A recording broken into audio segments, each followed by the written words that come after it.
My name's Giannetti and I'm from Whitman, Massachusetts. I started wrestling when I was a freshman. I actually didn't make the basketball team, so I ended up getting stuck on the wrestling team. I wrestled at heavyweight and I was short, so I was not a basketball player, but I ended up using it to lose the weight and I stuck around for 4 years. And right after my senior year, I started training MMA and now I'm here. When I was in middle school, I got picked on a lot, so I'd been in a lot of fights. So wrestling and fighting to me was different. Whenever I got into a fight, I did perfectly fine. I mean, I got picked on a lot, and so whenever the teachers wouldn't do anything, I just stepped outside with everybody, and we settled it that way. So I knew I could fight, and so then after learning a little bit from wrestling, I decided that I'll just try and put it all together, and for some reason, it just kind of clicked. So I was short, I was fat, so everybody just picked on me the second they could. And I mean, you get a couple chances. I'd tell the teacher, they wouldn't do anything. I'd tell the principal, they had no proof. And so I was like, all right, you want to just go outside and settle it? And we went outside and we just fought. Oh, I did great, I went undefeated.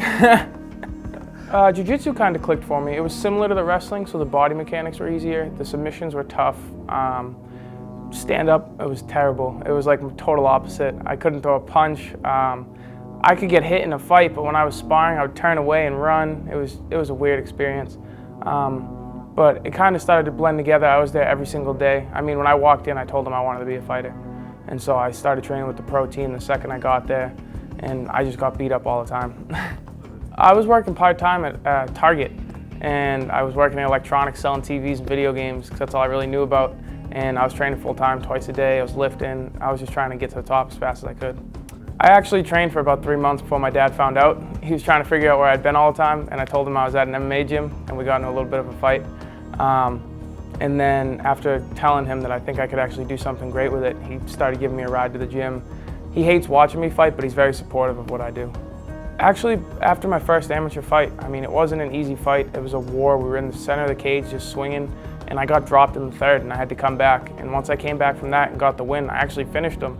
And I knew that I could do it. I knew that I could come back from anything, and I knew I had it inside of me. So I just went forward with it. When I'm not fighting, I'm just hanging out with my dog, my friends, my roommate. We'll play some video games, just chilling, hanging out, just trying to rest up before I get beat up at practice again. I actually was going to take time off because I'm young, so I'm only 22, so I feel like I have a lot of growth. And I decided that the winter would be a good time to just focus on my skills. And then a fight came up back home where I thought stylistically it was not an easy fight, but I thought I'd get the better of him without getting hurt. So I actually picked up a fight, and the next day the announcement came out for tryouts. And so I was like, I could just fight and get some money, and then a couple of people actually said, why not? Just go for it. Worst case scenario, you don't get on the show, you come back home and you fight. Best case scenario, you're in the UFC.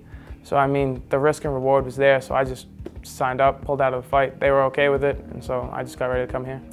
It's definitely surreal. I mean, I've only been training for 3.5 years, 4 years, but I work hard. I train every day. I mean, I train like a UFC fighter. Even when I was an amateur, I train as much as I can, as hard as I can.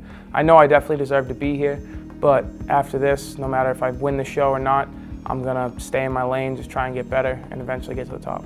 A lot of these guys, I mean, everybody here is good, but a lot of these guys talk about how they never lost at this, they never lost at that. I wrestled and I sucked. I lost all the time. All I did was lose. I mean, my life wasn't the best. I lost at that. I mean, I know what losing is like, and I've got no problem with it. I'm not scared of it. So, I mean, I'm coming out there calm. If I lose, it's whatever. I just get back to work. These guys seem more scared to lose than anything. I know what it feels like, so I know I'm just going to come out here and win. This opportunity could change everything. I mean, my dad, he's like 65 years old, and he's still working. It's about time he retires, and I told him that I'm going to work so he can retire soon. So that's my goal right now. I mean, I don't care if I have to work for the rest of my life, but I don't want him working for the rest of his.